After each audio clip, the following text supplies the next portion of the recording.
Some stories don't begin with sirens. They begin with a glance, a quiet judgment, and a decision made before a name is spoken. He walked steady, badge in his pocket, history in his spine, but none of that mattered when two officers saw only what they wanted to see. One false report, two men in uniform, and a public moment that almost faded into routine. Almost, because the man they stopped wasn't just passing through. He was federal. He was trained. And he knew exactly what silence could cost. The badge they dismissed didn't just prove who he was, it exposed who they were. He didn't shout. He didn't flinch. He stood still. And the system cracked around him. Where are you watching from? And what time is it where you are? He stepped off the train just after noon, boots landing softly on the worn concrete platform that smelled faintly of oil steel and yesterday's rain. Elijah Carter adjusted the strap of his black leather briefcase over his shoulder, took a slow breath and scanned the wide terminal that buzzed with families, business travelers, and the sound of distant loudspeakers announcing delayed connections.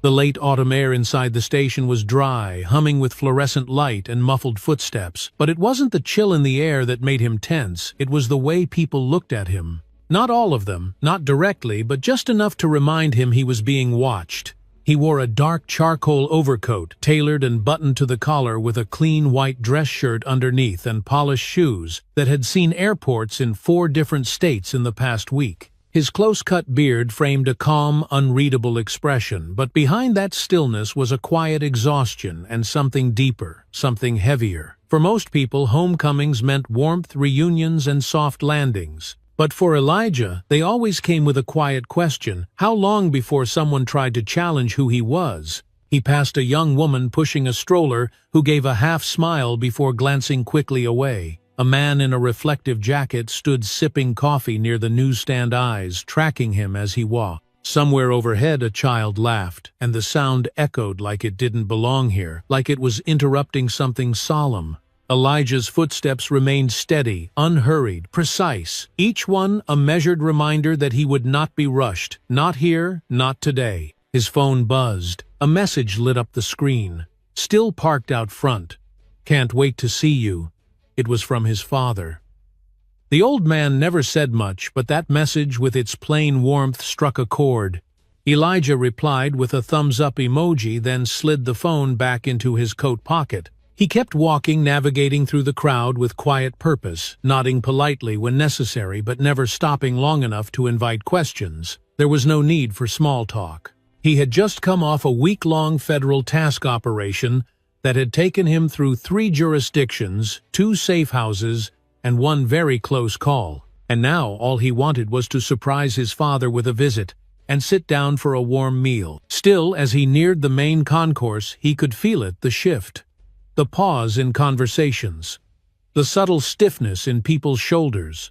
A security guard near the vending machines leaned in toward a colleague and nodded in his direction, as if checking to confirm something neither of them would say aloud. Elijah noticed, as he always did, but said nothing. He kept walking, chest steady, back straight, refusing to shrink beneath suspicion that had never been earned, but always expected. A loudspeaker overhead crackled to life. Train 449, arriving on platform 7. Please stand behind the yellow line.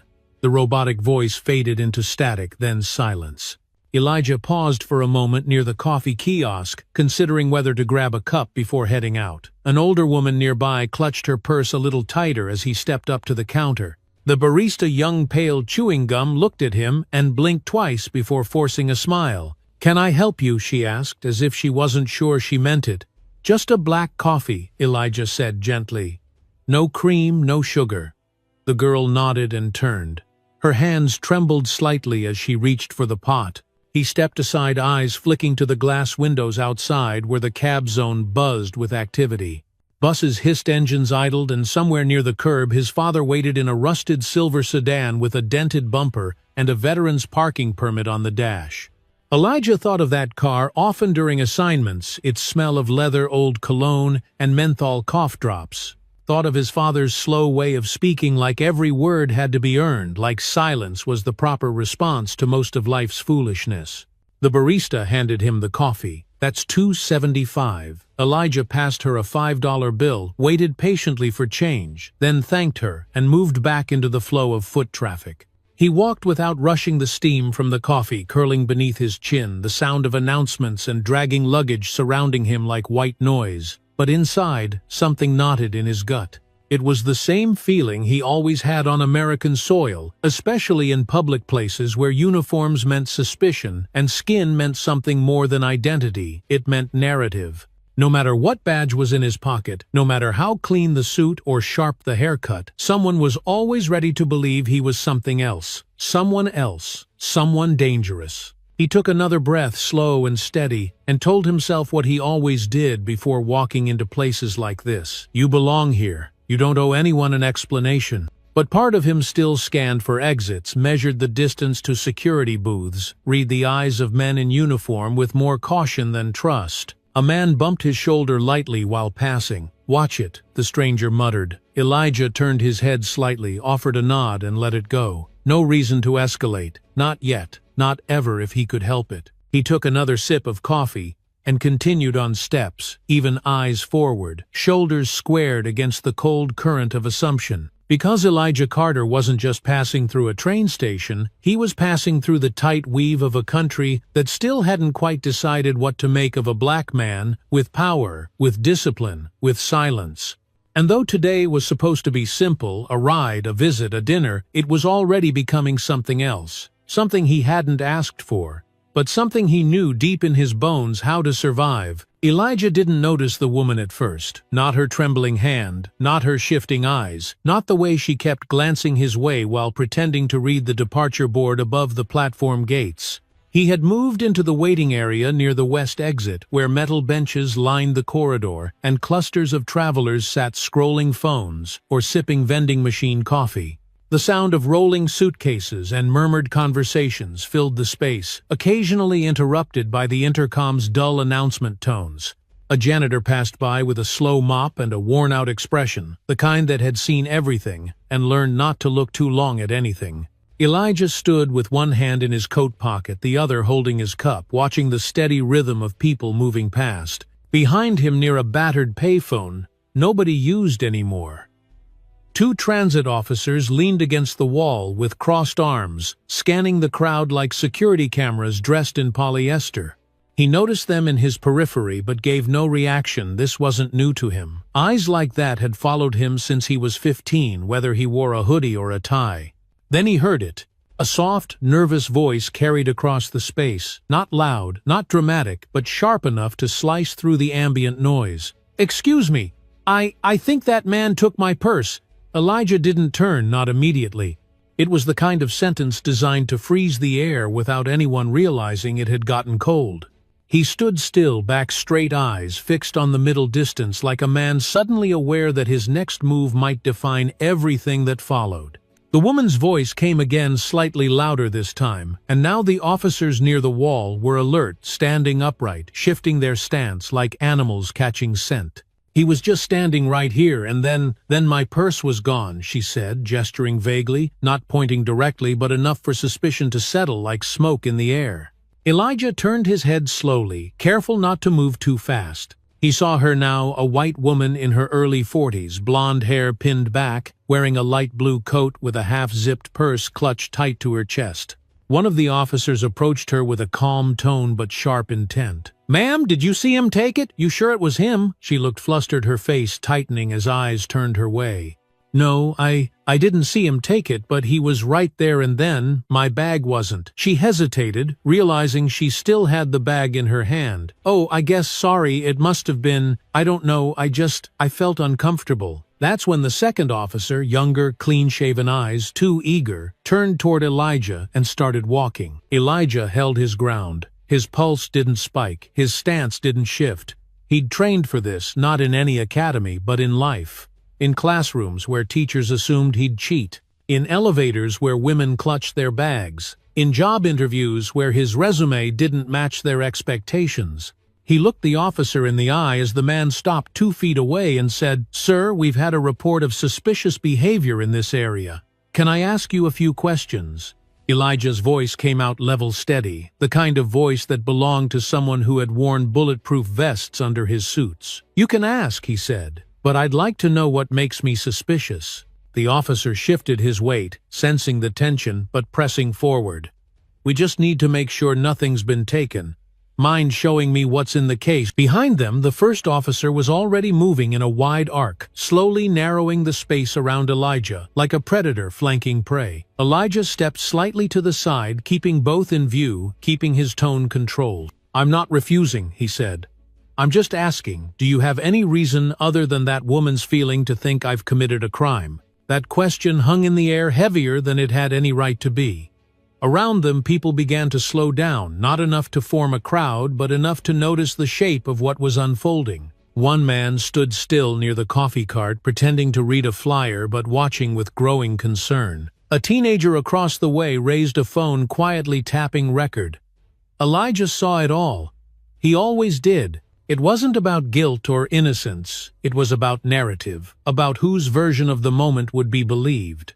The younger officer, clearly uncomfortable now, said, "Look, this'll go a lot faster if you just cooperate." Elijah's eyes narrowed just enough to signal awareness, but not defiance. "You're asking me to surrender privacy because someone felt uncomfortable. That's not how this works." The second officer came closer now, voice firmer. "We can do this easy or we can do this the other way." Elijah exhaled, long and slow. He'd come home to see his father, to share a meal, to rest. And now, within 30 minutes of arrival, he was standing under institutional lights, being told that his calm, his presence, his very shape made people uneasy. He set the coffee down carefully on the bench beside him. "I'd like to speak to your supervisor," he said, and there was steel in the softness of it. The younger cop blinked, caught off guard, while the older one radioed something quietly. A moment passed, then another. And in that space between accusations and answers, Elijah stood still, not just as a man under suspicion, but as something bigger, a mirror, a reminder, a question none of them wanted to ask out loud. And the silence that followed was louder than any alarm. Because it wasn't just about a purse. It never was. The tension in the air wasn't loud, but it pressed down like invisible weight, thick enough to slow every breath Elijah took. The younger officer, Maddox, according to his badge, shifted his stance, glancing toward his partner, as if looking for backup in more ways than one. The older cop, Cobb, had the worn-down confidence of someone who never questioned his authority and didn't like being questioned in return. His hand rested lightly on his belt, not quite on his weapon, but close enough to remind everyone what hung there. He didn't speak right away, just took a long, deliberate step toward Elijah, like a man rehearsing how to establish control without saying the word out loud. Elijah stayed still, breathing through his nose, his eyes flicking just once to the people nearby. Still watching, still unsure what to make of the moment, still pretending they weren't involved. The coffee he'd set on the bench had gone lukewarm, a thin trail of steam rising and vanishing into the chilled air above. The seconds felt long, each one pressed like a question: comply or resist, speak or stay silent, hold your ground or be flattened by the weight of presumption. None of those choices were new to him. Then Cobb spoke, his voice calm but laced with something sour. "What's your name?" Elijah looked him in the eye and answered plainly, "Elijah Carter." "Got ID?" Cobb asked already, taking another step forward. Elijah nodded but didn't move. "I do. But you haven't told me why I need to show it." Cobb's jaw tensed slightly, a flicker of frustration passing across his weathered face. "You were named in a report," he said, the lie hanging loosely between them, clearly built on sand, but delivered with enough force to sound official. Maddox's fingers tapped lightly against his holster. "Look, man," he said, "we're not trying to start anything here. We just need to clear things up." Elijah took a slow breath, then reached into his coat pocket deliberately, carefully, with the practiced smoothness of a man who understood how fast misinterpretation could turn fatal. He pulled out his wallet and held it open with 2 fingers, showing his federal identification without handing it over. "This clears everything up," he said, voice even, gaze steady. "Now, are we done?" Cobb didn't even look at the ID. "That could be fake," he muttered. "We'll need to verify it." Elijah tilted his head slightly. "Then, verify it." but you're not laying hands on me or my belongings unless you have probable cause. The crowd had grown by then, not in numbers, but in weight. Phones were out, eyes were locked. The silence wasn't just awkward anymore, it was expectant, like everyone could sense something tipping. Cobb's expression hardened. "Don't get smart with me." Elijah held his ground voice still calm. "I'm not getting smart. I'm quoting the law." That's when Cobb moved quick, sharp, a hand grabbing at Elijah's briefcase like he had the right to do it. Elijah jerked back just enough to stop the motion. "Do not touch my property," he said, and the words came like steel. The standoff had arrived, and everyone knew it. Maddox stepped forward now, his voice pitched louder than before. "Sir, I'm asking you one last time. Cooperate or we'll have to escalate." Elijah's eyes narrowed. "What does escalate mean to you?" Cobb answered for him. "It means cuffs. It means a ride to the station. It means no more games." A teenager nearby whispered to his friend. He didn't even do anything, but the officers weren't listening anymore. They had chosen their path. Cobb reached out again, this time more aggressively, hand closing around the strap of the briefcase. Elijah didn't fight, didn't pull away, but his voice came firmer than before. "This is harassment. You're crossing a line you cannot uncross." "That a threat?" Cobb snapped, eyes flashing. Elijah shook his head once. "That's a warning." The next second came fast, Cobb yanking the briefcase out of his grip, Maddox moving to grab Elijah's arm, the crowd gasping as movement replaced stillness. Elijah twisted slightly, freeing himself, stepping back, hands still visible, still up. "Don't touch me," he said, loudly enough to cut through the noise. "You have no right." "You're resisting," Maddox shouted, already reaching for his cuffs. "He's not resisting," someone yelled from the side. "He's just standing there." The noise escalated like thunder rolling in shouts, objections, camera shutters, clicking phones held higher now. Cobb opened the briefcase, dumping it unceremoniously onto the floor. A folder slid out, marked with an official seal. A dark blue badge case tumbled open. A federal shield gleamed beneath the fluorescent light. But they didn't stop. Cobb muttered, "That doesn't prove a damn thing," while Maddox caught Elijah's wrist and pulled hard. "I said, hands behind your back," Maddox growled, twisting Elijah's arm. Elijah didn't scream, didn't lash out. He met Maddox's eyes and spoke through clenched teeth, calm and measured. "You're making a mistake." "Shut up," Cobb said, stepping closer. "You think you're above us, that it?" Elijah grunted as the cuffs bit into his wrist. "I think I know my rights better than you do." The sound of boots echoing across the marble floor interrupted them. A voice called out from across the concourse, deep and commanding. "Hey!" Another voice joined it. "What's going on here?" Cobb turned annoyed. "Transit business," he snapped. "Move along." But the voice that followed stopped him cold. "That man's a federal officer," it said. "You just put hands on the wrong person." The crowd hushed again, that eerie kind of silence that follows lightning but waits for thunder. Elijah stood, cuffed chest heaving slightly, his jaw locked but his spine still straight. Maddox froze. Cobb's hands twitched. Somewhere in the background, a phone buzzed, and a child cried, but nobody moved.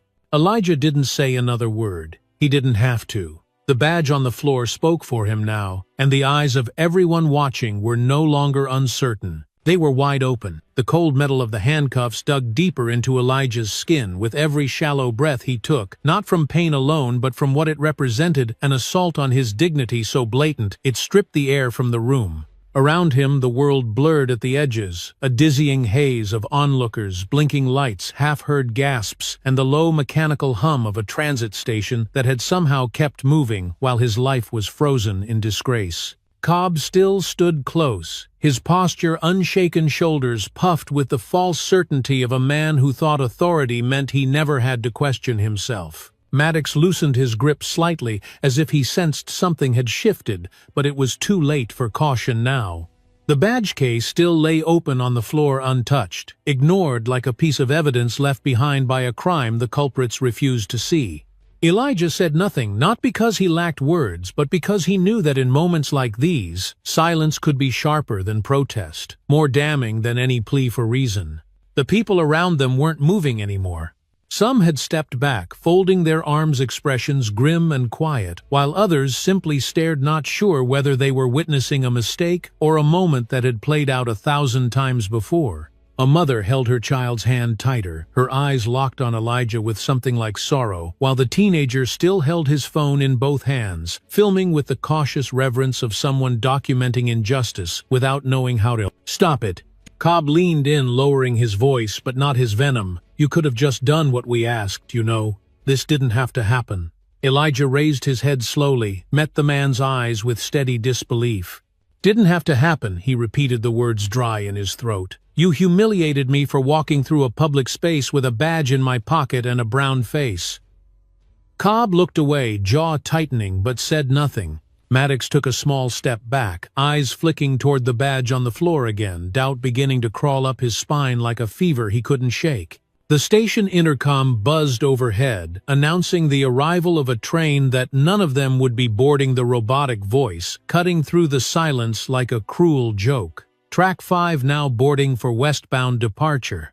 Please have your tickets ready." Elijah stood there, cuffed and surrounded, while the world kept running its errands and catching its trains, as if the truth of what was unfolding didn't matter to the schedule. The humiliation wasn't just in the physical restraint. It was in the refusal to see him, the deliberate blindness to his credentials, his voice, his calm, like none of it counted the moment his skin entered the frame. He felt it in the way Cobb had dismissed the ID without even reading it, in the way Maddox had followed his lead, without asking questions, in the way their tone had shifted from inquiry to assumption the moment he dared to assert his rights. "Elijah Carter," he said again, his voice louder, now clearer. "Federal Investigations Division. Case number 473A. You are unlawfully detaining a government officer under color of authority." Maddox blinked at the precision in his words, the way each syllable landed like a gavel on a courtroom bench. You're lying," Cobb muttered almost to himself. "That badge could be fake. Anyone can buy a badge online." "Then check it," Elijah said, flatly nodding toward the floor. "Run it. Call it in. But you don't get to ignore it just because it doesn't fit the story you already made up in your head." There was no anger in his tone, only fatigue, bone-deep, centuries-old, inherited and worn like armor passed down through generations. From the far end of the terminal, a tall man in a navy coat stepped into view, walking with purpose, his shoulders set like a soldier's and his eyes scanning the crowd like he already knew exactly what he'd find. The moment he saw Elijah, he paused, jaw tightening, then picked up his pace. The silver badge on his chest gleamed in the overhead lights. A few people turned to look at him. One woman whispered, "That's Captain Vance from the Transit Authority." Another whispered back, "He's with Internal Affairs." But Elijah didn't break eye contact with Cobb, didn't move an inch. "You had a choice," he said softly. "And you chose ego over evidence." The captain stopped just a few feet away, took one long look at the scene, and his voice rang out like a bell cutting through fog. "Uncuff him, right now." Maddox froze. Cobb didn't move. "I said uncuff him," Vance repeated, each word dropped with a weight that could not be lifted. Maddox's hands, trembling slightly, fumbled for the keys and reached for Elijah's wrists. As the cuffs fell away with a soft metallic click, Elijah rubbed the marks left behind but said nothing. The pain wasn't physical, not really. It was the quiet shame of being treated like a threat in front of strangers, the silent erosion of self-worth that came not from guilt but from the knowledge that nothing he'd done had ever mattered to these men. Not his service, not his record, not his restraint. Captain Vance turned to Cobb. "Do you know who this man is?" Cobb shrugged, eyes narrowed. "He says he's some kind of agent." Vance didn't blink. "He's my agent, assigned under my command. Cleared at the federal level, and you just assaulted him in public." The crowd began to murmur louder, now less uncertain. Elijah looked at Vance, nodded once, but didn't smile. "I'm fine," he said. "But we both know this isn't just about me." Vance nodded, his voice low.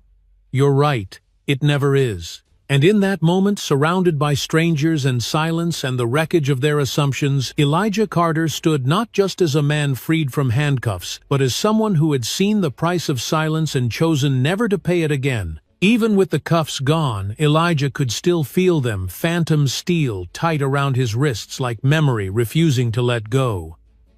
The red marks on his skin would fade, but what had just happened would not.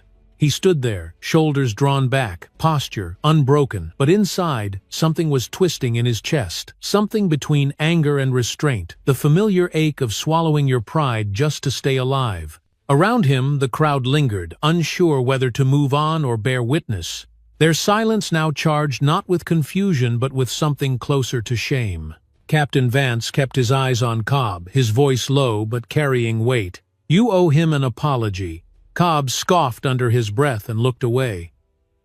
"I was doing my job," he muttered, tone flat. "We had a report." "You had a bias," Elijah answered, stepping forward just enough that his words didn't need volume to be heard. "And you acted on it without facts, without thought, and without any regard for the truth sitting right in front of you." The energy in the terminal had shifted again, not into chaos or tension, but into that strange stillness where people start realizing they've just watched something unjust and can't unsee it.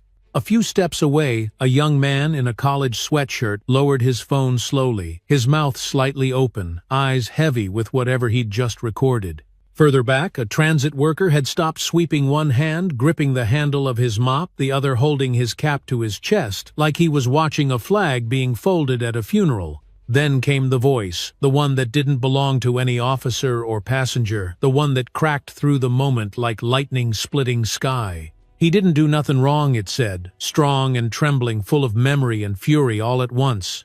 Heads turned. Near the bench by the kiosk, an older black man stood tall in a worn brown coat, his veteran's hat perched firm on his gray curls, the lettering faded but still proud, Korea, 52, 53. "I've been watching this whole damn thing," he said, stepping forward with a limp that didn't slow him down. "That man stood still. That man gave his name. That man spoke calm like a gentleman. And y'all grabbed him like he was a threat just 'cause you didn't like the way he looked standing tall." Elijah turned to the man, nodded, once not in thanks but in something deeper recognition. The man's voice carried the kind of truth that couldn't be taught, only lived. The officers said nothing. Cobb looked like he wanted to argue but his mouth stayed shut. Maddox glanced down at his shoes like maybe the floor could swallow him whole. "You kids filming the old man?" asked the crowd, his voice cracking now. "Keep them phones up. Don't let this just disappear like it always does." His hand trembled as he pointed toward Cobb and Maddox. "That ain't how you treat no citizen, and sure as hell not how you treat a man who served." A woman in a business suit nodded slowly. "He's right," she said, folding her arms. "I saw everything too." Another voice added, "We all did." And then a third, "This isn't okay." What started as murmurs became momentum. The crowd wasn't just standing anymore, they were leaning in. People were speaking up, voices layering over one another like waves hitting rock. For once, the tide wasn't pulling back. Cobb backed up half a step, defensive. "We had reasonable suspicion," he said loudly, his voice cracking under pressure. "She said her purse was missing." Someone in the back shouted, and then found it in her own hand. "How's that his fault?" A young woman near the edge of the crowd added, "You never even looked at his badge." Maddox's mouth opened like he might say something, then shut again. He looked toward Captain Vance for cover, but Vance just stared at him, stone still. Elijah didn't raise his voice. He didn't have to. "Do you know how many times I've been mistaken for a criminal simply by standing still?" he said, slowly turning toward the gathering circle. "Do you know what it feels like to be dignified and calm and still get dragged because someone else decided you were dangerous?" He let the silence sit before adding, "Every time this happens, I wonder if staying quiet will keep me alive, or if speaking up will finally make it stop." There was no applause, no cheers, just the weight of those words settling across the space like dust in sunlight. The veteran took off his cap, held it over his heart. "You ain't wrong, son," he said softly. "And we damn tired of it." In the distance, a baby started crying. The station announcer came back on with another robotic call. "All passengers for track 6, please proceed to boarding." Life moved forward, but the moment stayed still. Elijah looked to Captain Vance. "Is there going to be accountability?" he asked, plain and direct. Vance nodded slowly. "There will be. You have my word." Then, as if the universe couldn't help but press the point further, Elijah's phone buzzed in his pocket. He pulled it out, checked the screen. A message from his father waiting outside. "You okay? Been a while." "Should I come in?" Elijah stared at the text for a moment, thumb hovering above the reply box. "No," he whispered to himself. "Not yet." Because he wasn't done. Not with this station. Not with this story. Not with these men who had tried to shrink him down into a suspect, when all he had done was walk through a place he had every right to be. He put the phone away, turned back to Cobb, and said in a voice that held no malice, only clarity, "You looked at me and saw a problem, but today I think you're starting to understand. I am not the one who needs fixing." And with that the air shifted one last time. Not cleared, not healed, but changed. The kind of change that doesn't come from shouting but from standing still with truth at your back, and the whole world finally watching. The badge didn't glitter like something magical or heroic. It just lay there face up on the cold floor, simple and unbending the metal, catching a thin streak of fluorescent light that ran straight down the middle like a quiet line of truth. For a moment, nobody moved. Cobb's eyes darted toward it then, away, like looking too long at it might make it more real than he was ready to admit. Maddox glanced back and forth between the badge and the man it belonged to. His lips parted, like he wanted to say something, but had lost the script. Elijah didn't bend down to pick it up. He left it there not because he didn't want to touch it, but because some things spoke louder from the ground like evidence at a crime scene. He stood over it, arms loose at his sides, the shape of his breath rising slowly in his chest, as if trying to calm a storm that had taken its time building inside him. The crowd, once shifting and whispering, had gone still again, caught in the gravity of a truth too heavy to ignore and too sharp to look away from. Captain Vance stepped forward first. His coat swayed slightly with his motion, the hard soles of his shoes clicking against the tile with measured steps. He crouched down, picked up the badge with steady fingers, and turned it gently in his palm as if reading more than just the letters engraved in it. "Verified federal credentials," he said, standing up straight. "Assigned to Operation Brimstone Clearance Level 4. His voice was low, almost clinical, but it cut like a scalpel. "Your field supervisor should have received this briefing last month." Maddox paled. "Sir," he stammered, we didn't have that information." Vance didn't look at him. He kept his eyes on Cobb. "You didn't ask for it," he replied calmly. "You saw a man you didn't understand, and chose force over facts." Cobb's mouth twitched, but no sound came out. He seemed to shrink by degrees, not visibly, not all at once, but in the way a man shrinks when the room around him starts to realize he was wrong all along. Elijah's voice came next, clear, steady, not loud, but unmistakably present. "You didn't just question my badge. You questioned my right to wear it, my right to stand here, my right to be." He turned slightly toward the crowd, locking eyes with no one in particular, but still speaking to everyone.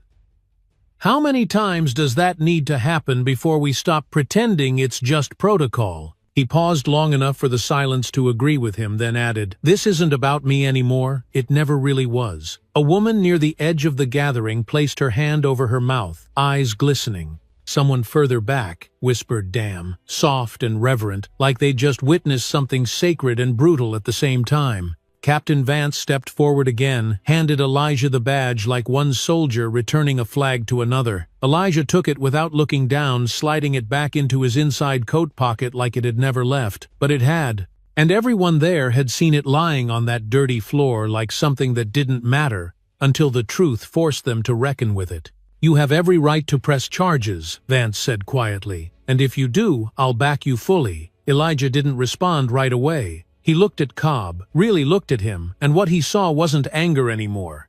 It was something colder, smaller, the fear of exposure, the hollow shame of a man who thought he could bluff his way through anything until the evidence stood up and spoke for itself. "I'm not here to destroy anyone," Elijah said at last. "But I'm also not here to let this slide. Because if I walk out of here and nothing changes, then what's the point?" Cobb shifted uncomfortably, but Maddox was the one who finally spoke. I didn't mean for it to go this far," he said almost in a whisper. "I thought we were just following standard checks." Elijah turned to him, not unkindly but without softening. "You didn't think at all.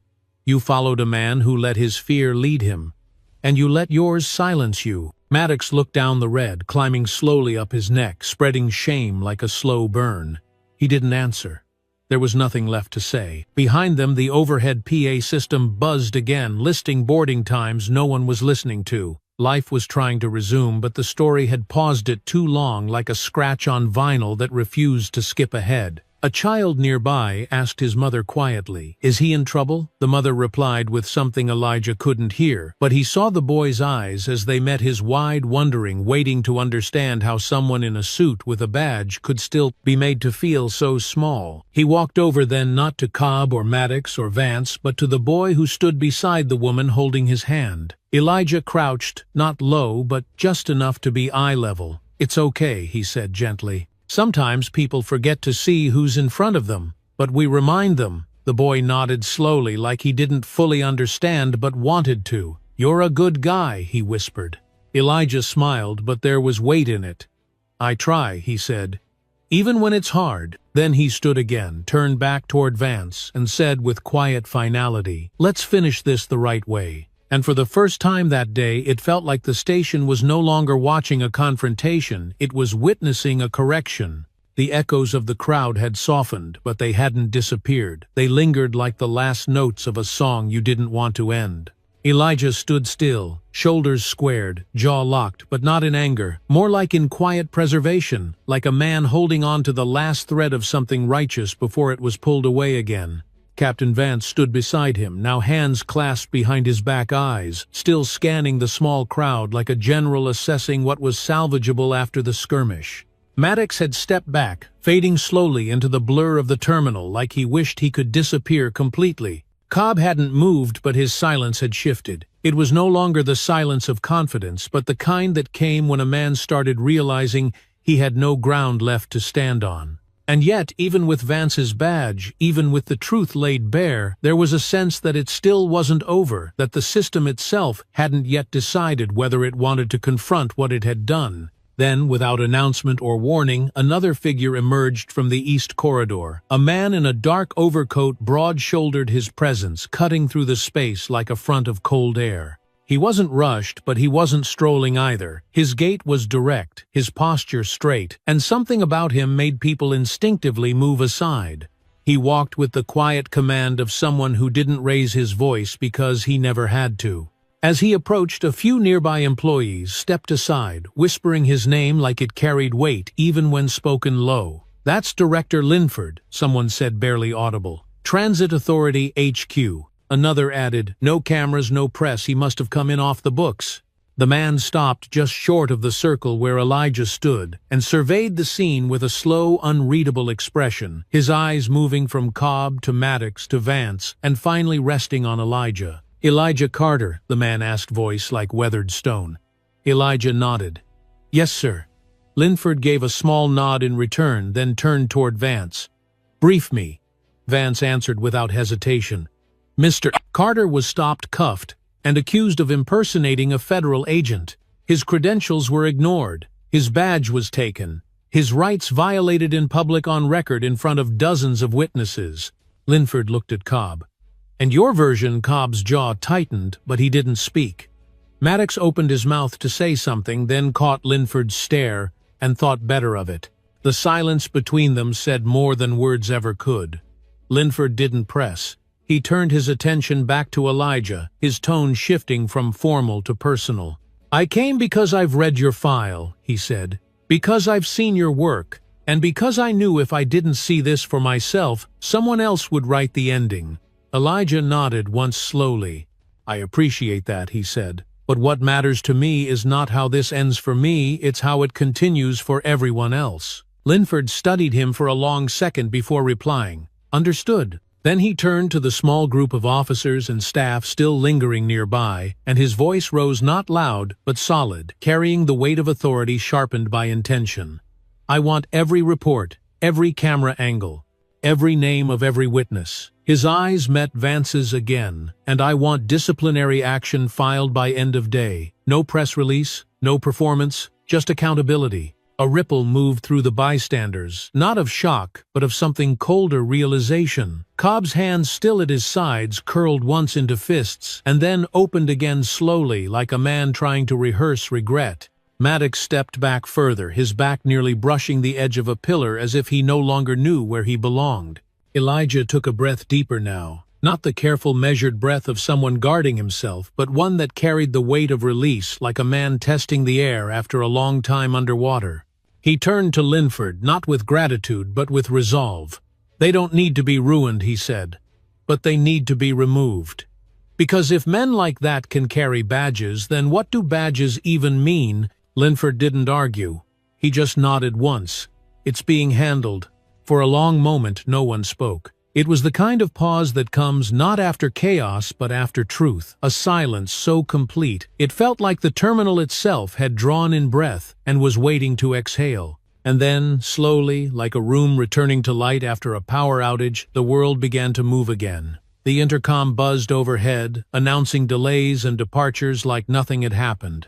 Luggage wheels resumed their murmured song across tile. But something had shifted. Elijah felt it in the way people looked at him, not all, but some. Not with pity, not with distance, but with a quiet acknowledgement like they had seen something they didn't expect and knew they couldn't unsee. A young woman walking past offered a small nod, subtle but sincere. An older man near the vending machine raised 2 fingers to his brow in a soft salute. No grand gesture. Just a ripple of reckoning moving quietly through a public place. Captain Vance looked at Elijah and said, "We good?" Elijah considered that question not rhetorically but deeply. Then he said, "Closer than we were." And somewhere not far from them the station clock ticked forward, not just toward another hour, but toward something else. Something overdue, something beginning. The conference room they entered wasn't dramatic, not grand or cold like you'd expect from a courtroom, but functional and quiet. The kind of space built more for paperwork than justice. Fluorescent lights buzzed faintly overhead, and the faint smell of coffee grounds and old laminate hovered in the air, like something no one had bothered to clean out. Elijah walked in first, led by Director Linford and Captain Vance. His coat still buttoned his face unreadable but not unfeeling. The table was rectangular, the chairs metal-framed and padded just enough to pretend they were comfortable. Cobb and Maddox were already seated on the far side postures, stiff eyes, not quite meeting anyone else's. The room felt heavier than it should have, like the air inside had soaked up everything that had happened earlier and was holding it in suspense. Linford didn't sit. He stayed standing behind the end chair, resting both hands on the backrest as he looked down the line at the 2 officers who'd sparked something they couldn't take back. Vance stood a few feet to the right, arms folded not out of anger but out of necessity, like a man tired of hearing the same excuses replayed in new voices. Elijah took a seat across from Cobb, setting his badge down gently in front of him, not as a weapon, not as a warning, but as a reminder. Cobb glanced at it briefly, then fixed his gaze somewhere near the edge of the table. Maddox fidgeted with his hands, rubbing the inside of one palm like he was trying to scrape something off that wasn't there. Linford started the conversation without preamble. "We're not here for opinions," he said calmly. "We're here for facts. And accountability." His voice wasn't raised, but it filled the room with authority that didn't need shouting to be felt. "You 2 acted without proper verification, initiated physical restraint against a federal agent, and submitted false verbal claims of resistance in a public space." Cobb cleared his throat. "I didn't know who he was." Linford's reply was immediate. "That's not the problem. The problem is you didn't care to find out." Maddox shifted again. "Sir, we were responding to a call," the woman said. The woman found her purse in her hand. Elijah interrupted. Not loud, not sharp, but final. "And you never even asked me a single clear question before laying hands on me." His voice dropped a little more tired than bitter. "I've been followed before, questioned before. But what you did wasn't caution. It was presumption with a badge." Silence stretched in the room like a long shadow at sunset, growing wider, longer, harder to avoid. Cobb exhaled through his nose like a man trying to stay composed even though the walls were closing in slowly. "I've been on the force 22 years, he muttered. "I've made judgment calls before." "Then you should know better," Vance said, quietly, stepping forward just enough to close the space between them. "And that makes this worse, not better." Linford tapped a folder on the table. "We pulled your records," he said. 5 complaints in the last 3 years, 2 for profiling, 1 for use of unnecessary force, 1 for intimidation during detainment, and 1 internal note about insubordination. Cobb's lips thinned. Those were all unfounded. No, Linford said, lifting the folder slightly, they were just unproven. That's not the same. Elijah didn't blink. He leaned in slightly, voice-steady, hands folded in front of him. You don't have to like me. You don't even have to believe I earned this badge. But what you did, what both of you did, was a betrayal of everything that badge is supposed to stand for. He paused, eyes shifting from Cobb to Maddox. And you did it with an audience. You did it in daylight. And you thought no one would care. Maddox's voice came next, smaller, now stripped of performance. I didn't want to go that far, he said. I followed his lead. I didn't know what else to do. You could have said no, Elijah answered, not cruelly, but directly. You could have asked a question instead of reaching for your cuffs. But silence is a decision too. Vance stepped beside Elijah now. Here's where this stands, he said, voice calm, but with the edge of steel beneath it. Both of you are being placed on administrative suspension effective immediately pending formal disciplinary review. If the review confirms the sequence of events as recorded and witness termination and loss of certification are both on the table. Cobb opened his mouth, then shut it. Maddox nodded slowly like a man who finally understood the cost of his hesitation. Elijah stood, then picking up his badge and placing it carefully back into his coat. I don't want revenge, he said, looking between them, but I need something to change. I need to know that this doesn't just keep happening to the next guy who walks through that station and fits your idea of a threat. Linford gave a nod, slow and certain. It won't be ignored. You have my word, Vance added. And next time someone doubts what fairness looks like, they're going to remember what happened here. The room remained still, filled with things left unsaid, regret, reflection, perhaps even the early seeds of remorse. Elijah didn't stay to wait for any of them to bloom. He turned, walked toward the door, and didn't look back. Not because he was finished with them, but because he was finally done being defined by them. And as the door clicked shut behind him, it didn't sound like an end, it sounded like a beginning. The inquiry room wasn't large, but it had the kind of quiet that made every breath feel like it echoed too loud. The walls were a soft beige meant to calm tempers, but they only made the silence more pronounced. A round table sat at the center, not meant for confrontation but conversation, yet somehow it still felt like a spotlight. Elijah took the seat nearest the window, though the blinds were drawn, leaving only a sliver of natural light to cut across the tabletop like a faint scar. The air conditioning hummed overhead, steady and impersonal, indifferent to what had brought them all into that space. Captain Vance sat to Elijah's right, hands folded neatly on the table, his expression neutral but attentive. Across from them sat an internal affairs officer named Brennan, mid-40s, sharp suit, tired eyes, and a tone that said he'd seen this story too many times, in too many forms. A recorder sat between them, its red light blinking slowly like a heartbeat. When you're ready, Brennan said, not impatiently, but with that bureaucratic flatness Elijah had come to recognize over the years. He exhaled quietly, rested his hands on the table, and began. I arrived at the station around 12:40. I was scheduled to meet my father out front around 1. I stopped to get coffee waited near the benches, and that's when the incident began. His voice was measured, deliberate, not cold but precise, like someone narrating a series of facts he'd already played back in his mind a dozen times. Brennan nodded, jotting down notes in a worn black notebook. And the officers approached you unprompted, Elijah nodded. Correct. They claimed someone had reported a missing item. I asked if they had reason to suspect me specifically. They didn't answer. They went straight to confrontation. Vance didn't interrupt. He knew this wasn't his moment to speak. It was Elijah's to own. Brennan asked a few clarifying questions, never raising his voice, never pressing too hard. But there was something behind his eyes, a flicker of discomfort, or maybe fatigue, as if even he knew this wasn't just another inquiry in a long string of disciplinary filings. This one felt heavier. It had a weight no amount of paperwork could make disappear. As Elijah spoke, the memory of the cuffs came back, not the pain but the quiet humiliation of it.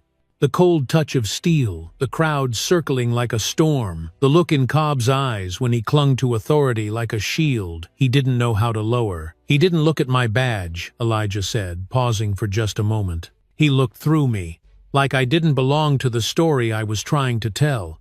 Brennan didn't flinch, but he glanced at Vance for a brief, second silent confirmation that the words were being heard even if they couldn't be erased. "Did you feel physically threatened?" Brennan asked. Elijah nodded once.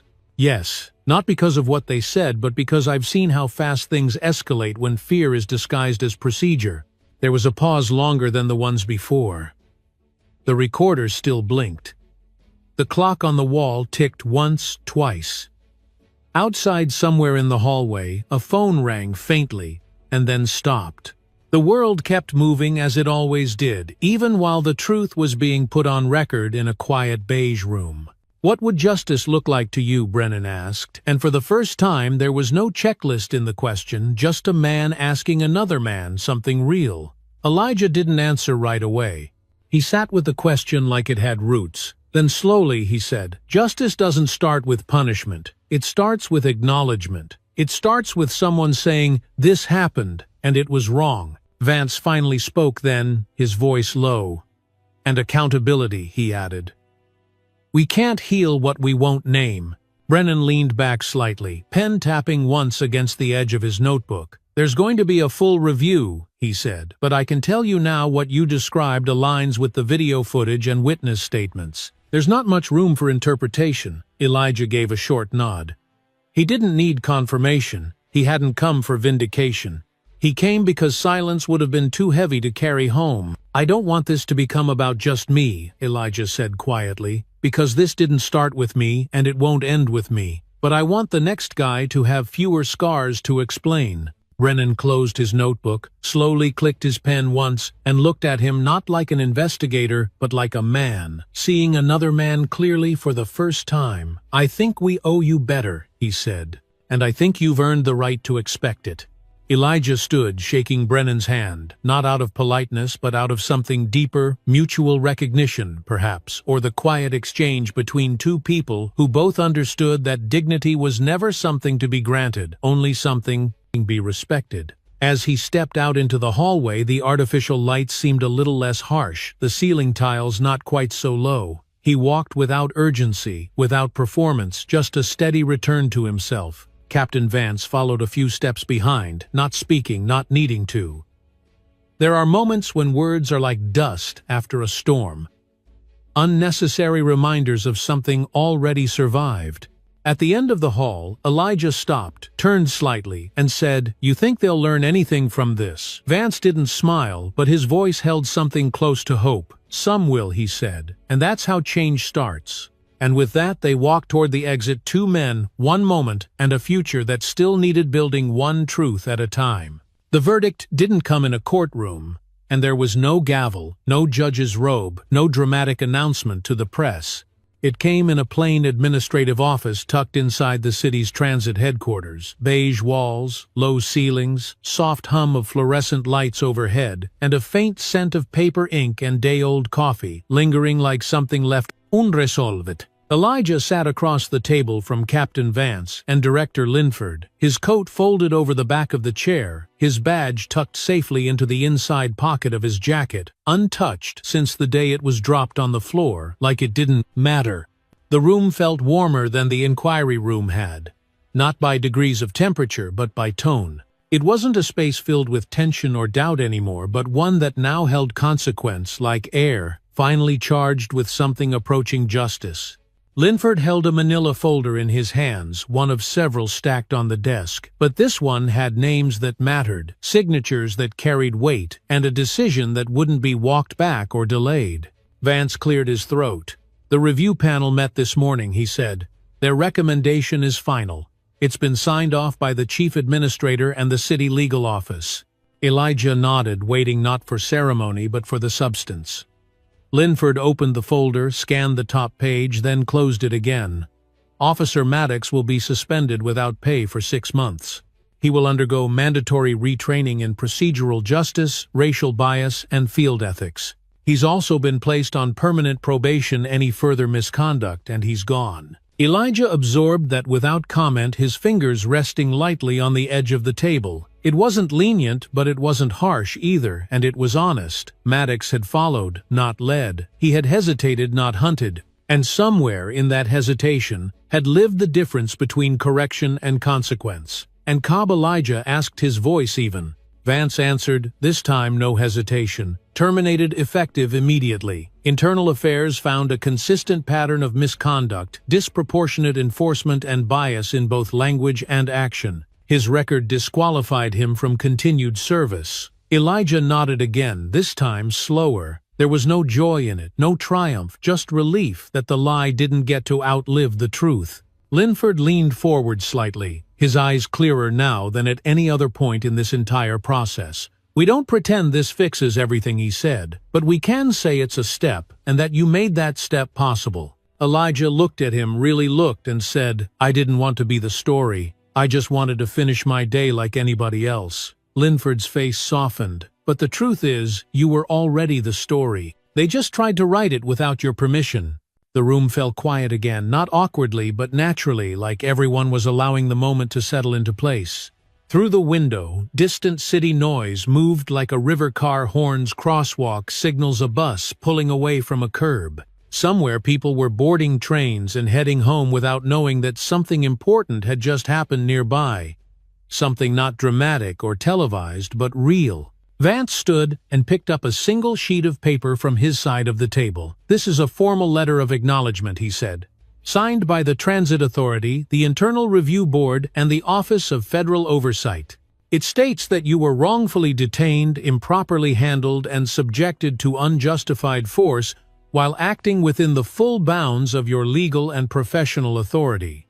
Elijah reached for the letter, held it in his hands, and read the first few lines to himself. It wasn't poetic, it wasn't emotional, but it was the first time someone had put the truth in ink and signed it without hiding behind policy or fear. I'm going to keep this, he said, softly folding it and sliding it into his pocket. Not because I need to prove anything, but because one day someone's going to ask me why I kept going, and I'll want to remind them that even slow justice is still justice. Linford offered a quiet nod. Well said. Vance stepped closer, his hand outstretched. You've carried yourself with more grace than this system ever deserved. Elijah shook it firmly, then turned to the door, pausing only once before leaving. If it hadn't been for the people in that crowd, if it hadn't been filmed, would any of this have happened? Linford didn't answer right away. Maybe not, he admitted. But it was, and now it has. The walk through the hallway felt lighter, like the building itself was no longer pressing in on him. A young receptionist smiled as he passed, eyes lighting up in recognition, not because he was famous, but because she'd seen the video, because she'd heard the story, because the truth had traveled faster than the silence that used to bury it. Outside, the sun had broken through the clouds in scattered shafts of gold, painting the sidewalk with warmth and motion. Elijah pulled out his phone, opened the last unread text from his father. Still here, still waiting. He smiled faintly, tapped out a reply. On my way. Had to finish something. And as he walked toward the streetcoat, swinging gently at his sides, badge in his chest pocket and dignity fully intact, he wasn't just leaving a building. He was walking away from a lie that didn't get to win this time. The parking lot outside the transit building was quiet in the way that only late afternoon can be, long shadows stretching across sun-warmed pavement, a few tired leaves skittering across the asphalt like they weren't ready to let go of the season. Elijah stepped out of the building, shoulders loose but not slouched, walking at a steady pace that said the weight hadn't disappeared, but it had shifted, redistributed itself into something he could carry a little easier now. His father's car was parked near the back in one of the veteran-reserved spots, a silver four-door with faded paint and a windshield that needed cleaning. The engine was off, but the windows were down halfway, and inside he could see the silhouette of the old man sitting still, one arm resting casually across the steering wheel like he'd been there all his life. Elijah slowed as he approached, letting the moment breathe, letting the last couple of hours drain quietly from his chest before he said anything. His father looked over, no expression on his face, just those same steady eyes. Elijah had grown up studying eyes that had seen things Elijah would never ask about, but which always seemed to understand the weight of things without explanation. You took your time, his father said, voice low and gravelly like it had been waiting without complaint. Elijah smiled faintly and opened the passenger door, sliding into the seat with a slow exhale. Had to make sure it was done right, he replied. Not just done, They sat there for a while without saying much, the silence between them soft and familiar. The air inside the car smelled like old leather peppermint gum, and the faint trace of motor oil comforting worn in like the warmth of a coat that had weathered too many winters to ever be thrown away. His father tapped the steering wheel once, then glanced at him again. "They fix it," Elijah nodded. "Some of it. Enough for now." There was no celebration. No fist pump. Just the slow, steady presence of two men who knew that victories didn't always come with noise. Sometimes they came with silence and survival. His father reached into the glove compartment and pulled out a folded napkin with 2 sandwiches inside, homemade, wrapped in foil. "Figured you'd be hungry," he said, handing one over. Elijah took it grateful, unwrapping it slowly, like it was more than food. It was proof that someone had been thinking about him the whole time. They ate in silence, watching cars pull in and out of the lot, watching people carry on with their days like the world hadn't shifted even a little. Elijah took a bite, then leaned back in the seat, chewing slowly, letting the bread soak up everything that still sat in his gut. "You ever feel like no matter what you do, you still end up proving something to people who never earned the right to question you?" he asked. His father didn't answer right away. He took a bite of his own sandwich, wiped his mouth with the back of his hand, and finally said, "All the damn time." He looked over at Elijah, his voice quieter now. "But the goal ain't to stop that from happening.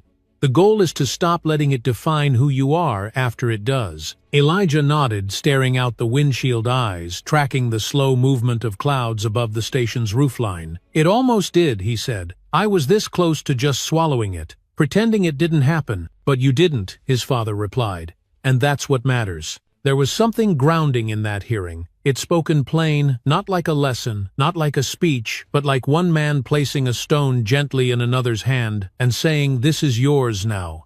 Elijah breathed in through his nose, felt the air settle low in his chest, and let his body relax into the seat a little more. "Lot of eyes on you now," his father said, almost like a question, almost like a warning. "You gonna be okay with that?" Elijah turned to him, not smiling but not afraid. "I didn't ask for it," he said. "But maybe it's time I stop hiding from it too." His father reached over and rested a calloused hand on his shoulder, giving it one firm squeeze. "Proud of you," he said simply. "Not 'cause you won. Proud 'cause you stayed who you are while they tried to make you something else." Elijah didn't say anything. He didn't need to. That one sentence filled a space in him that no court, no office, no apology ever could. The sun dipped lower behind the building, casting long bands of light through the windshield, warming their arms, their faces, the dashboard. Elijah looked down at the foil wrapper in his lap, then out at the world in front of them. "Let's go home," he said, his voice soft but certain. "I think I'm finally ready." His father started the engine, and the old car came to life with a cough and a rumble, as if waking from a long nap.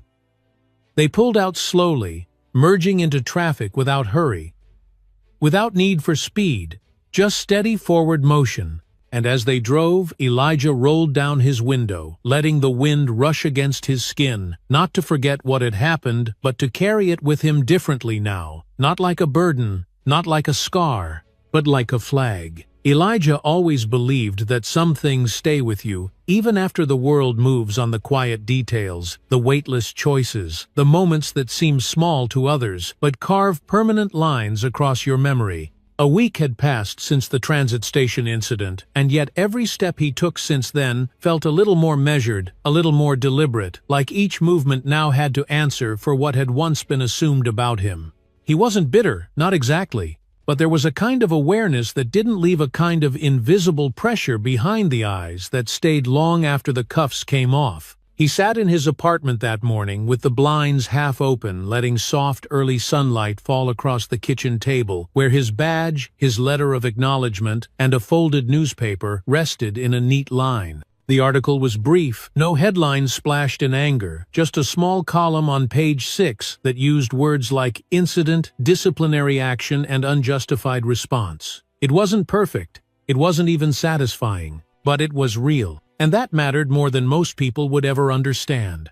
The coffee machine hummed behind him, steady and familiar, filling the room with that sharp, grounding scent that reminded him of mornings at base of briefings before dawn, of old routine, built to keep chaos from becoming too loud. He poured himself a cup black, no sugar, and sat down without hurry. No one was calling today. No meetings, no official statements to give. Just space, just quiet, and yet something inside still stirred. He scrolled through his phone and found the video again, the one taken by a bystander, posted the same day, shared 100,000 times since. It showed the moment Cobb grabbed him, the crowd, reacting, the veteran, speaking up, the badge lying on the ground like it had lost its voice. Elijah watched it with the sound off this time, letting the images speak without interruption. He didn't flinch. He didn't turn away. He let himself see it all one more time, because forgetting wasn't an option, and neither was letting the moment dissolve without meaning. His phone buzzed, an unknown number. He hesitated, then answered. A woman's voice came through, steady but soft. "Mr. Carter, my name is Diane Morales. I work with the Civil Rights Accountability Council." Elijah sat up a little straighter. "Yes, I've heard of you," he replied. "I saw what happened at the station," she said. "And I just want you to know, we're listening. We've launched a broader review based on your case.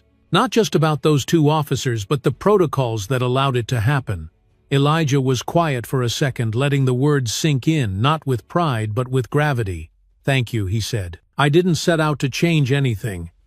I just didn't want to disappear." She paused, then added, "Sometimes the most powerful voices are the ones that don't shout but stand still." They exchanged a few more words, contact details, a tentative plan to speak again before she hung up, leaving Elijah sitting there with the phone still warm in his hand, his coffee now lukewarm beside him. And for the first time in days, he allowed himself a small, full breath. That afternoon he walked through the park near his apartment, the wind cool against his face, children running in the distance, voices light and rising. He passed a young father pushing a stroller, nodded at an older man feeding birds by the path, and sat down on a bench beneath a sycamore tree whose roots pushed gently through the earth like truth rising slowly through silence. A boy, maybe 10 years old, walked past holding his mother's hand. He glanced up at Elijah, did a double take, then turned to his mother and whispered something. She looked over, smiled, and gave a quiet nod. The boy approached, shy but curious. "Are you the guy from the video?" he asked. Elijah looked down at him, the corners of his mouth lifting slightly. "I guess I am," he said. The boy thought for a second, then said, "That wasn't fair. What they did, but you didn't get mad. You just stood there." Elijah leaned forward a little, looked the boy in the eye. "Sometimes standing still is the hardest thing to do," he said. "But if you do it right, it's also the loudest." The boy nodded slowly, then turned back to his mom, satisfied like he'd just heard something that would stick. Elijah watched them walk away, the mother glancing over her shoulder once more, with a look of quiet thanks. The sun began to dip, casting golden light across the tops of trees, stretching long shadows across the path. Elijah sat there, not needing to move, not needing to speak. He could feel the world pressing forward again, same as it always did. But this time something had shifted, not just in policy or paperwork, but in the stories people told, in the eyes of children, in the stillness that now held weight. And that was enough for now, because some voices don't echo through shouting, they echo through presence, through principle, through the choice to stay rooted when the world wants you erased. And in that quiet space, Elijah Carter remained, not as a victim, not as a headline, not even as a hero, but as a man who refused to disappear. In life, we often measure strength by what we fight through, but sometimes real courage is found in what we stand still for. Elijah Carter didn't raise his voice. He didn't lash out. He didn't run. He stood firm in his truth, with dignity, with clarity, and with the quiet power that comes from knowing who you are, even when the world tries to tell you otherwise. This story isn't just about injustice, it's about identity. It reminds us that we are more than how others perceive us, and that change doesn't always come from shouting louder but from standing taller. It teaches us that even in moments of humiliation or fear, integrity will outlast any lie. And sometimes, the most meaningful victories aren't the ones that make headlines, but the ones that ripple quietly through a generation watching from the sidelines. If this story moved you, if it reminded you of someone you love or something you've lived through, please don't keep it to yourself. Share it with a friend. Pass it on to someone who still believes the truth matters, because it does, especially now. And if you'd like to see more stories like this, real, emotional, and grounded in justice, go ahead and tap that like button, subscribe to the channel, and share this video with others who know that standing your ground isn't about anger, it's about legacy. Because sometimes the voice that echoes longest isn't the one that shouts. It's the one that refuses to be silenced. Thank you for listening.